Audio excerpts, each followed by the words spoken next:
ኢትዮጵያ ሀገራችን የብዛ ባህል የብዛ ቋንቋ ሀገር ናት። በቃል በድርሰት በክዋኔ በዜማ በስዕልና ቅርጻ ቅርጽ በእደ ጥበብ ሀብታም የሆነች ጥንታዊና የታሪክ ባህል እንዲሁም የጥበባትም ሀገር ናት። ከለውጡ በፊት የኢትዮጵያ ባህልና ቋንቋ ልማት የተለያዩ ስብራቶች የነበሩበት ነበር።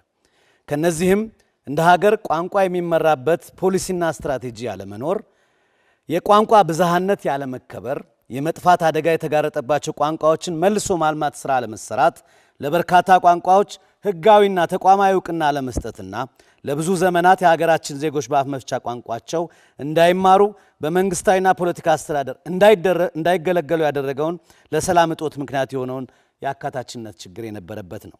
ፓርቲያችን ብልጽግና የስብራት እንዲጠገን የባህል የጥበብና የቋንቋ ሀብት እንዲታወቅ እንዲጠበቅና ለሀገር ብልጽግና እንዲውል ተገቢውን ዕውቅናና ትኩረትና ድጋፍ ሰጥቷል። የባህል ኪነ ጥበብና የቋንቋ ልማት ስራዎች የህዝቡን ማህበራዊ፣ ኢኮኖሚያዊ፣ ፖለቲካዊ ተጠቃሚነትና ተደራሽነት የሚያሳድጉ የህዝቦችን አብሮነትና አንድነት የሚያጠናክሩ መሆኑን በማመን በትኩረት እንዲመሩ ከፌዴራል ጀምሮ በየክልል መዋቅሩ በተገቢ ሁኔታ እንዲደራጅ ተደርጓል። የጥበባት ረቂቅ ፖሊሲ፣ የፊልም ፖሊሲ፣ የቋንቋ ፖሊሲና ባህል ፖሊሲ አይነት የህግና አሰራር ማዕቀፎች ተዘጋጅተው እንዲተገበሩ ተደርጓል። በዋናነትም ልሳነ ብዝሃነትን በማበረታታት የህዝብ ለህዝብ ትስስርን በማሳለጥና በድንበር ተሻጋሪነታቸው ከአጎራባች ህዝቦችና ሀገሮች ጋር ቀጠናዊ ትስስርን በማጠናከር ረገድ የላቀ ዕድል ያላቸው ሀገርኛ ቋንቋዎች በፌዴራል ደረጃ ተገቢ ቦታና ሚና እንዲኖራቸው በታሪካችን ለመጀመሪያ ጊዜ የኢትዮጵያ ቋንቋ ፖሊሲ ጸድቆ ፍኖተ ካርታ ትግበራ ስራ ተሰርቷል። በእውነተኛ ፌዴራሊዝም መንፈስም በፓርቲ ደረጃ የአማርኛ፣ አፋን ኦሮሞ፣ ትግርኛ፣ ሶማልኛ፣ አፋርኛ ቋንቋዎች የፓርቲው የሥራ ቋንቋ አድርጎ እየተጠቀመ ይገኛል። ወደፊትም እንደየሁኔታው ይህ ቋንቋዎች መጠቀም ይጨምራል። ይህም በተከታታይ ስርዓቶች የነበረውን ጨፍላቂ አህዳዊነት ወይም ነጠላ ከፋፋይነት ያረመ ህብረ ብሔራዊ አንድነት መንገድን ያሳየ ነው። ፓርቲያችን ከለውጡ ማግስት ጀምሮ ባከናወነው ሰፊ የትምህርት ዘርፍ ሪፎርም በሁሉም ሀገራችን አካባቢዎች የአንደኛ ደረጃ ተማሪዎች በአፍ መፍቻ ቋንቋቸው እንዲማሩ ተደርጓል።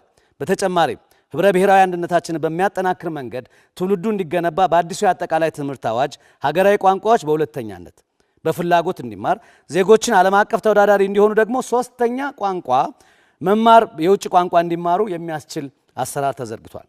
የኢትዮጵያ ቋንቋዎችን በዲጂታል ቴክኖሎጂ አገልግሎት እንዲሰጡ ተጠቃሚው በሚችለው ቋንቋ የሌሎችን ቋንቋ በቀላሉ መማርና መጠቀም የሚያስችልና ሁሉንም ሀገር በቀል ቋንቋዎች በአንድ ቋት ስር ያካተተ አሰራር በመዘርጋት እስካሁን ለ30 ቋንቋዎች አገልግሎት ቀርቧል። የመጥፋት አደጋ የተጋረጠባቸውን ቋንቋዎች በመሰራዊነት ለመታደግ የሚያስችል ቋንቋ ስነዳ ተሰርቷል። የብሔሮች ብሔረሰቦች ባህል ቋንቋና ታሪክ የህዝባችን ማንነት መገለጫ የሆኑ በዓላት በደመቀ ሁኔታ እንዲከበሩ፣ ሀገር በቀል እውቀቶች እንዲለሙ እንዲጠኑና እንዲተዋወቁ፣ ሃይማኖታዊ ታሪካዊ ክብረ በዓላት ይዘታቸውን ጠብቀው እንዲከበሩ፣ በዓላት የኢኮኖሚ ማህበራዊ ትስስር ማጠናከሪያ ስፍራ እንዲሆኑ በትኩረት ተሰርቷል። ከዚህም በተጨማሪ በዓላቶቹ አማካይነት የህዝቦች አብሮነት ህብረ ብሔራዊ አንድነት እንዲጎላ የሚያስተሳስሩን ብዙ የጋራ ጉዳዮች ጎልተው እንዲወጡ ለማድረግ ለጋራ ትክክል ግንባታ መሰረት የሚጥሉ ስራዎች ተሰርተዋል።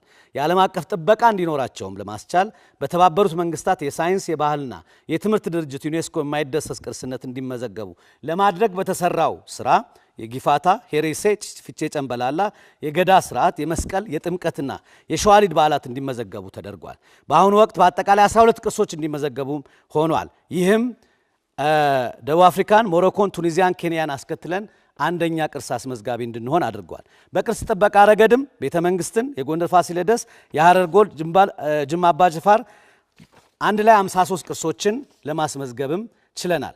ፓርቲያችን ብልጽግና በትልልቅ ሀገራዊ ፕሮጀክቶች ውስጥ በመቶዎች የሚቆጠሩ አምፊቲያትሮችን፣ ሲኒማዎችን፣ ህንፃዎችን ሁሉ ገንብቷል። ፓርቲያችንን መምረጥ የተግባባ ባህል ህብረ ባህላዊና ልሳነ ብዙ ትውልድን መምረጥ ነው። ብልጽግናን መምረጥ ኢትዮጵያን ወደ ተምሳሌታ ሀገር ማሻገርን መምረጥ ነው። ብልጽግናን ይምረጡ። ምልክታችን የአንድነታችን የትብብራችን የመደመራችን መገለጫ የሆነው የስንዴ ነዶ ነው። ብልጽግናን ይምረጡ።